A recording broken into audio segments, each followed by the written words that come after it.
So I began this speed build with one goal in mind, and that was to provide some housing options for Sims that were fresh out of the create a household tool. And well, it turned out that I accidentally overbuilt. And how I did that? Well, I'll explain in just a minute here. Now, for those of you just watching and just discovering my channel, my name is Michael, and I want to welcome you to Sovereign Gaming in Life Sims, the YouTube channel where I build worlds, lots, and share my thoughts on video games in the life simulation gaming space. And for the first time ever, we are building in the Bridgeview neighborhood of my custom SimCity world. And what makes Bridgeview so special is not the view of both of the bridges, but because it is a starter neighborhood in an urban dense form. And so that is why today I have decided to build a tower block. And my vision for this lot, and actually for the two lots behind it, is that this would be some sort of a housing project that the government would have taken on to address like low-income concerns or people that are facing housing shortages and being restricted by those options. Housing projects in general are very controversial, and I am by no means condoning the idea of building housing projects in a way that is controversial or in a way that doesn't meet the needs of the folks that need them and doesn't meet them well. So my goal with this set of housing projects is to actually provide some housing options for Sims that are just fresh out of the create a household tool. And by that, what I need to do with that is I need to make it cheap, I need to make it affordable, and because apartments really don't work well in The Sims 3, I really had to adjust the I really had to adjust how much furniture that I could place in each of the individual units here. So it's a big project that is tasked ahead of me, and the Bridgeview neighborhood is really going to be a place that is mostly full of residential, offering those starter homes and starter options for Sims that are either just fresh out of the create a household tool, or maybe they've like saved up and want to buy a place.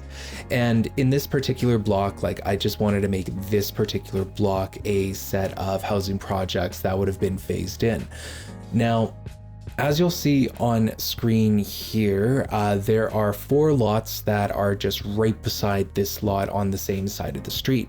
Those are each indeed going to be tower blocks, and they're just going to add in like a nice pop of height into the city skyline, whereas like most of the buildings that'll be surrounding it will either be single family homes, they'll be low-rise apartments, or mid-rises. So it just kind of adds a little more intrigue to the city skyline, and it also makes a lot of sense in that it would be constructed here where these lots would have a lot of accessibility to the city and such.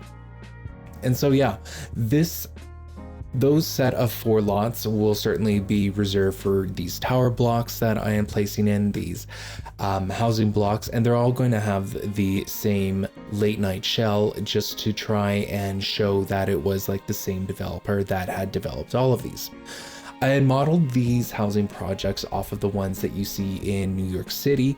I'll throw some screenshots up here just to kind of show you where I was going with it. And I really felt that I wanted to introduce this kind of storytelling into the city, just to kind of show that the SimCity isn't a utopia. And today, I am choosing to interpret it that, well, I'm going to have one housing block that really borrows elements from the 90s, and then the other one is just going to be a lot more grungier. And yes, you can get really grungy with the 90s as well, but it's going to be a different take on it.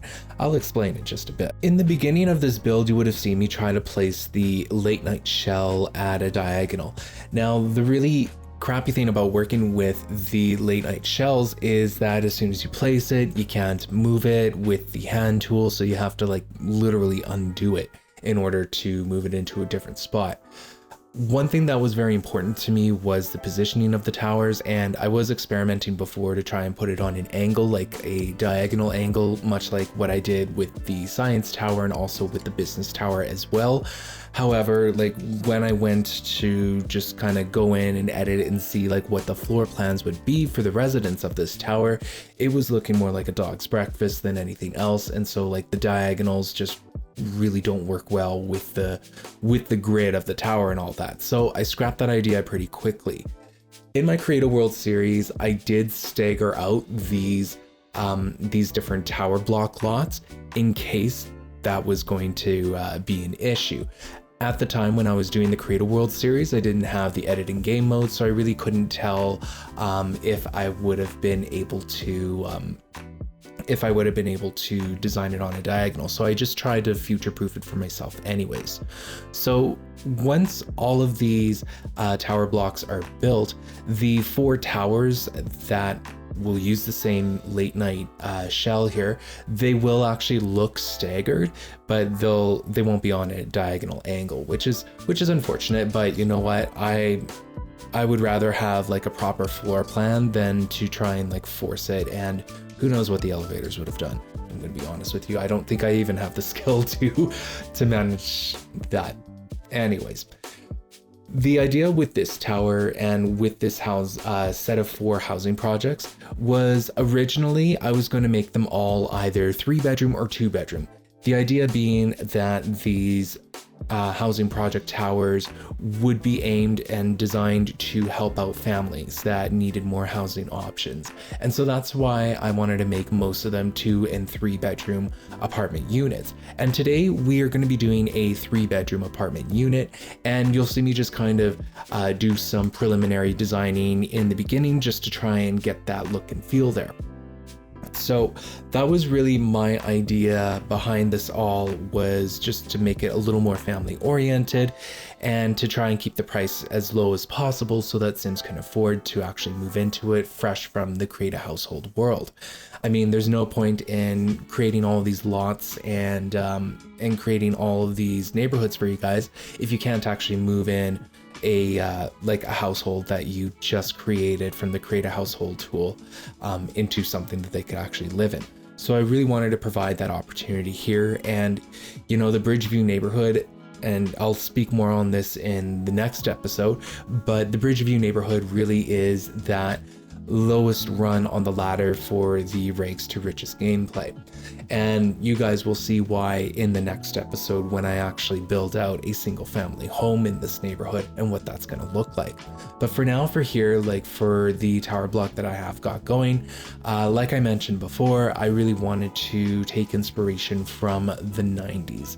And there wasn't like any particular like subculture that I wanted to take inspiration from within the 90s, because there is of course like grunge culture, which was a thing in the 90s, and I do so more in the second tower block. But with today's, with this build here for this first tower that I'm doing, and I'm kind of giving something away a little later on, but with this first tower, I really wanted to just take like 90s in general. And my research into the 90s like really didn't lead into anything like very inspiring per se. Like there was a lot of clashing patterns, and I did grow up in the 90s myself, and honestly, like growing up, granted, like I was never a part of the grunge culture when I was growing up or exposed to it at all, but yeah, growing up in the 90s, like nothing really stood out in terms of like styles or specific patterns.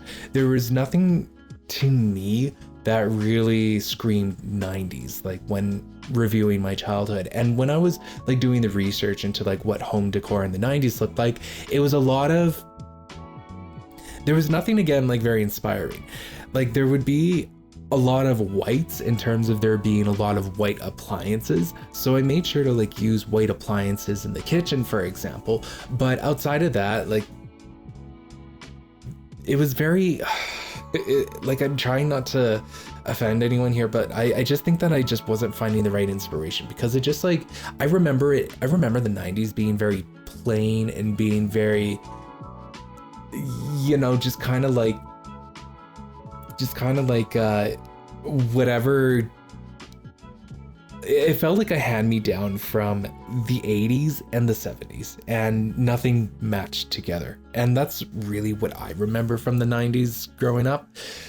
And like I said, I didn't want to like dive into specific subcultures here. And if I'm gonna be honest, like maybe I should have like watched some more 90s movies or anything of the sort there. But when I was doing my research into 90s decor, I just, again, really wasn't finding anything that just jumped out and was inspirational.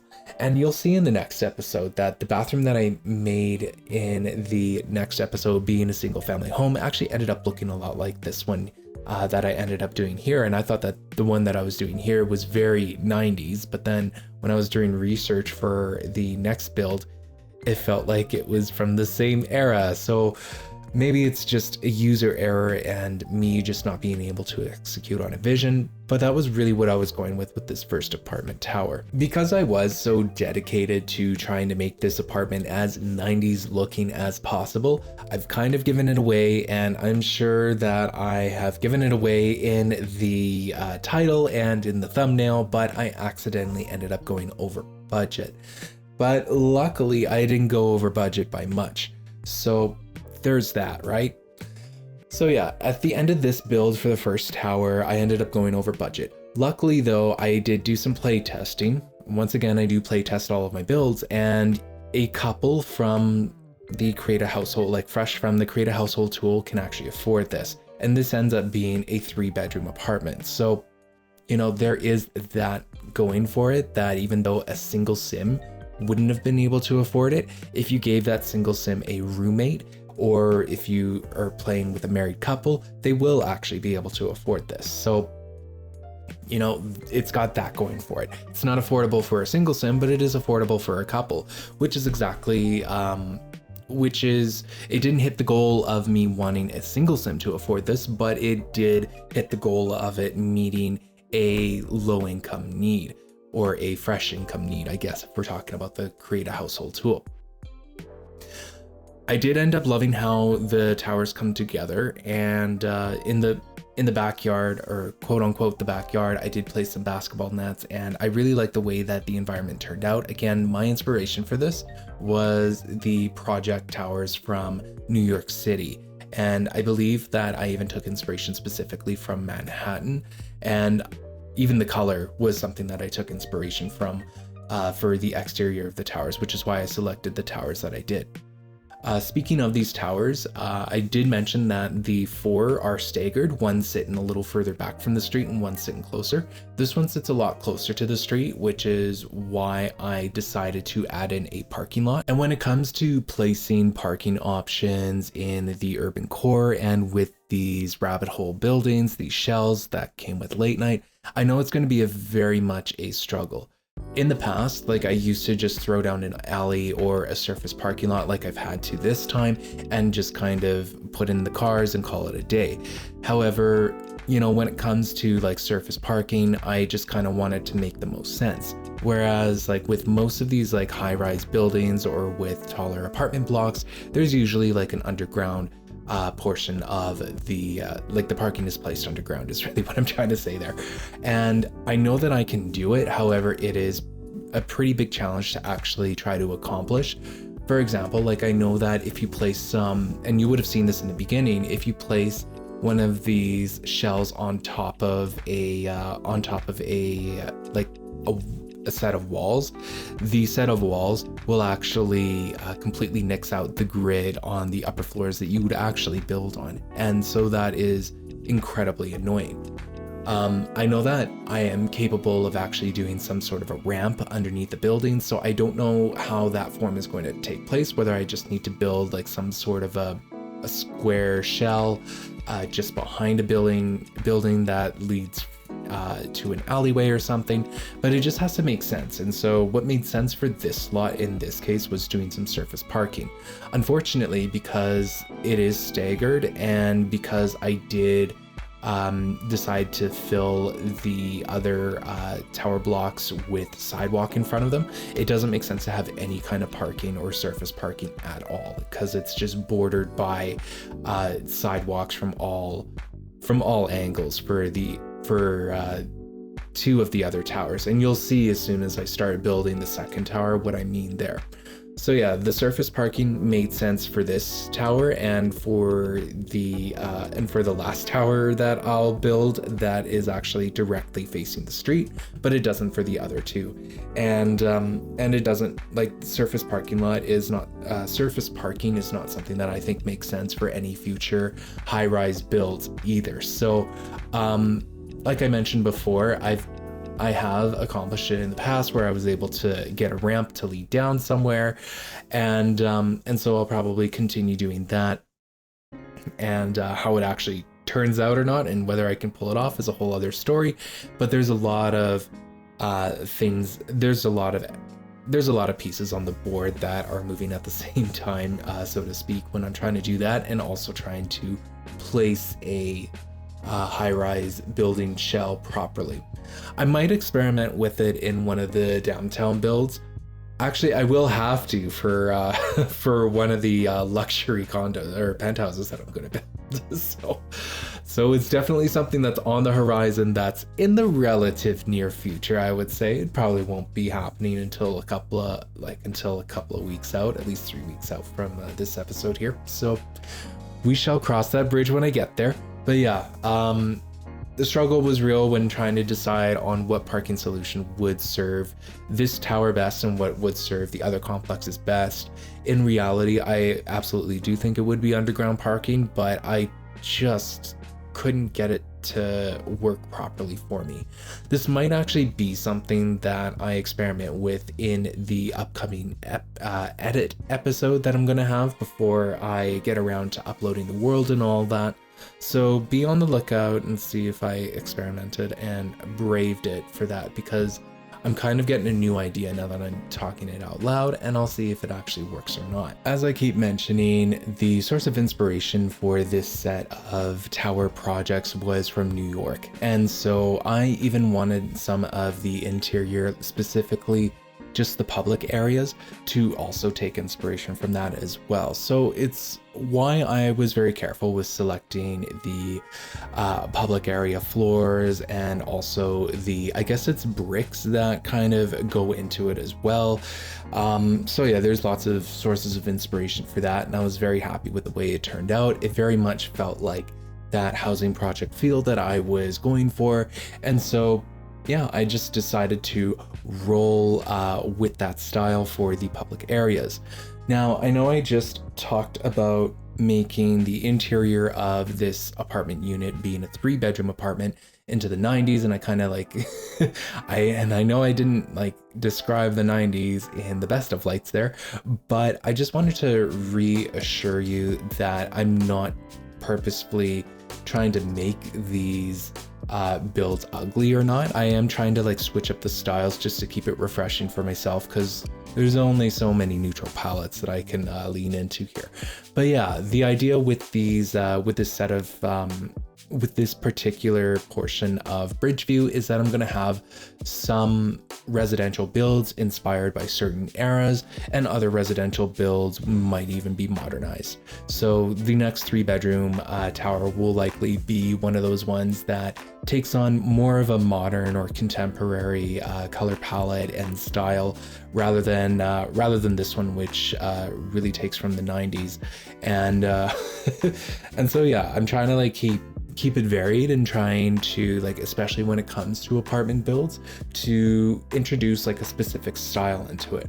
For example, do you guys remember when I did that old town apartment that felt a lot more industrial? Well, I might have another industrial single, like 1-bedroom or bachelor apartment with a couple of different twists here and there, or I might even like use a terracotta wall color for another apartment somewhere else.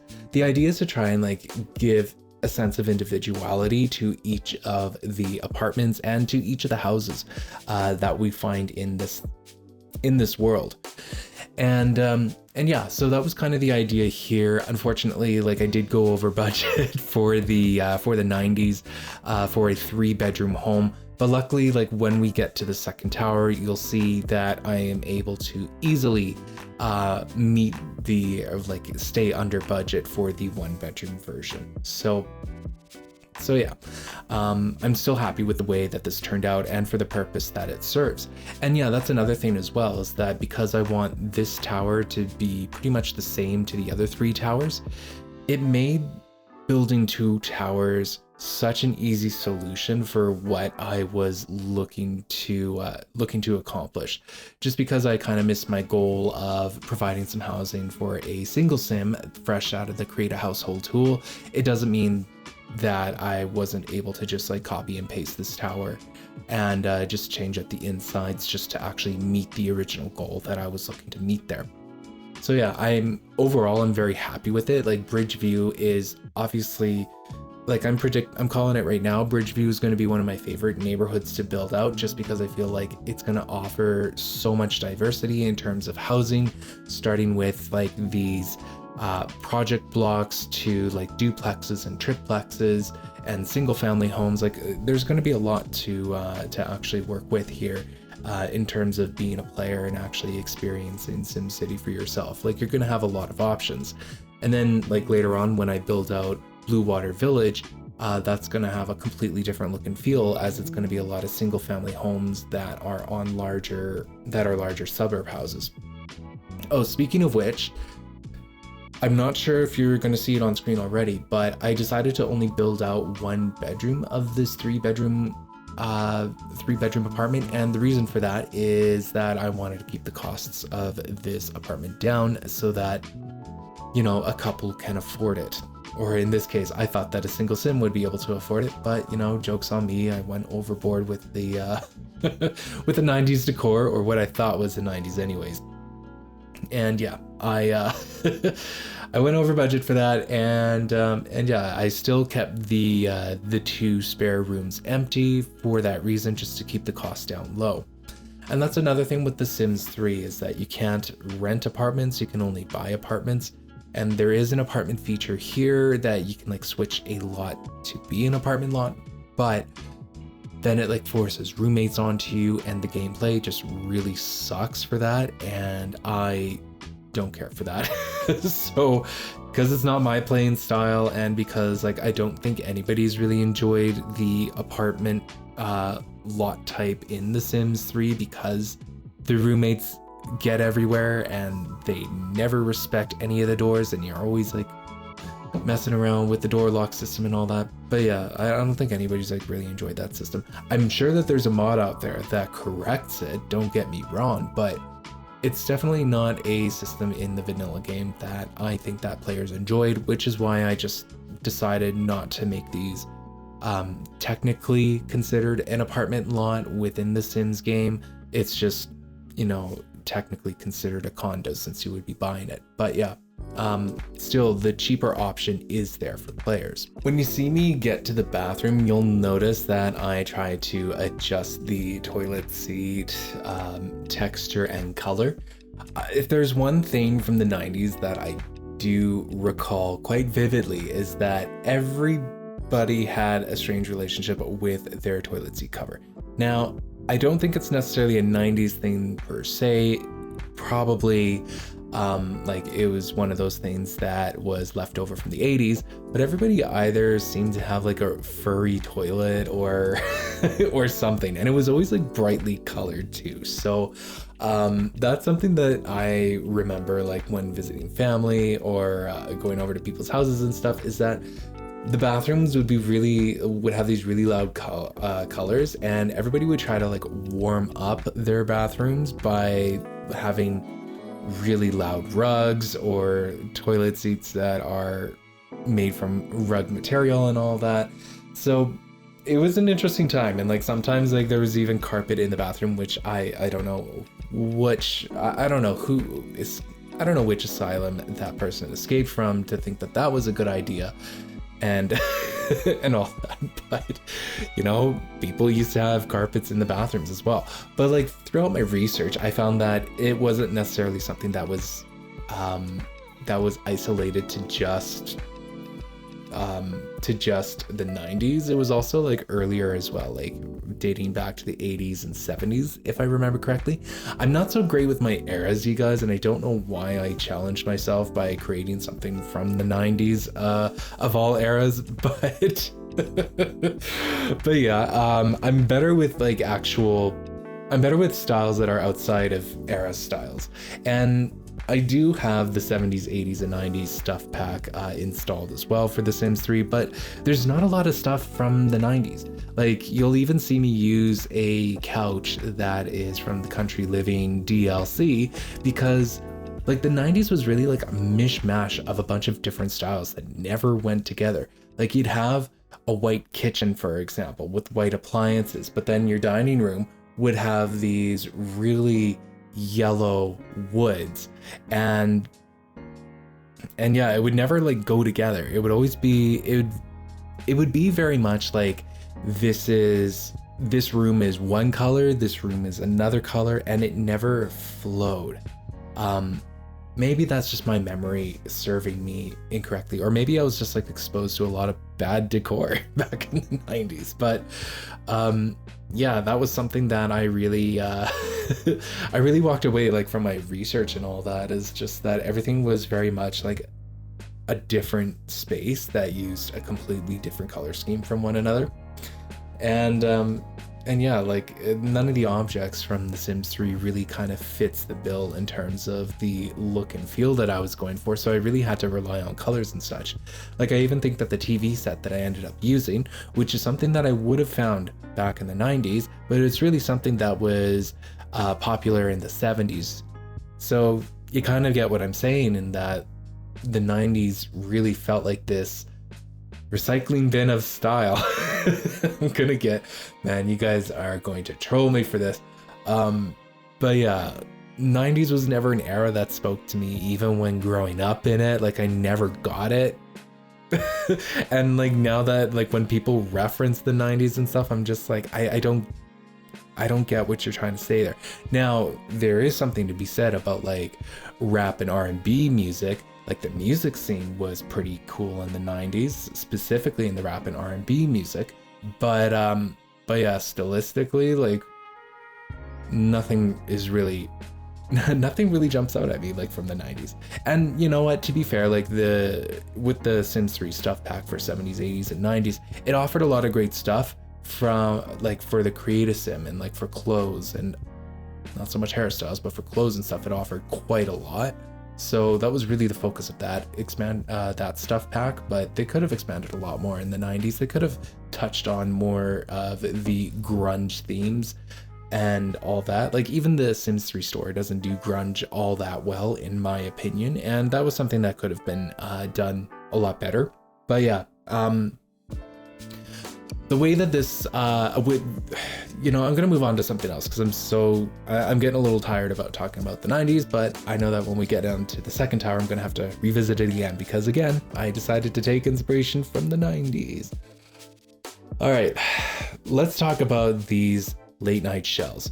Overall, I think that the late night shells that came with the late night expansion pack, obviously, are too small, and I think that that's the case for pretty much all of them.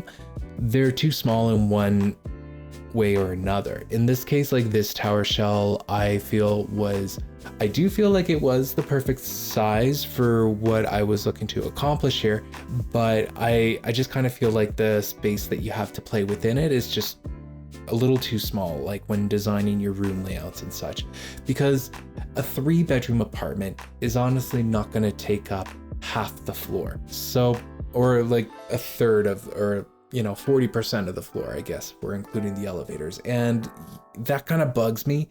And another thing with the layout that I kind of forced myself into with those 2 elevators, which seems to like haunt me here.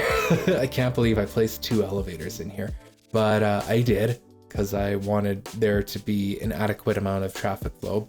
But yeah, I was trying to be nice to the residents, you guys. And yeah, with the 2 elevators there, it just really shoves the different apartment units to the side.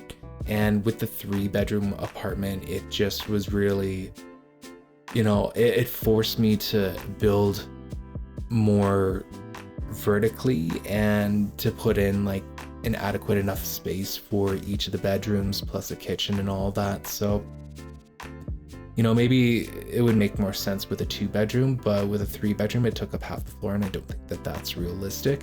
And in general, like with these apartment shells, with these late night shells, I just do feel like they're a little too small on the inside for most of them.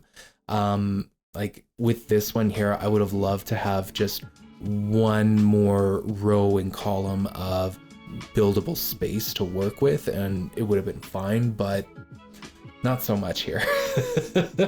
You know, in truth, I could have probably just done the elevators a little more differently, or just given them a single elevator. But like I said, I wanted to be nice to the Sims that live in this apartment block, so I gave them 2 elevators. When working on the second tower here, it honestly just came together so quickly. Like, I don't imagine that I'll dedicate a single episode to one of these project tower blocks, because I honestly can just get these out so quickly. And yeah, it just, like, for the 1-bedroom apartment next door, it all just kind of came together quickly. And I was trying to, again, use the 90s as inspiration for some reason, and I decided to try and make it a little more grungier here. Like, this would be an apartment that the landlord would be concerned with, but doesn't have enough evidence to actually act on. Like, they're on the verge of an eviction notice. And that was kind of what I was going for with this one here, just to like paint a different story. It is grungier, it is a little more industrial, and if the right tenant moved in, they could redecorate it in a way that would highlight more of the industrial aspects to it and make it a lot more of a nice place to actually stay in.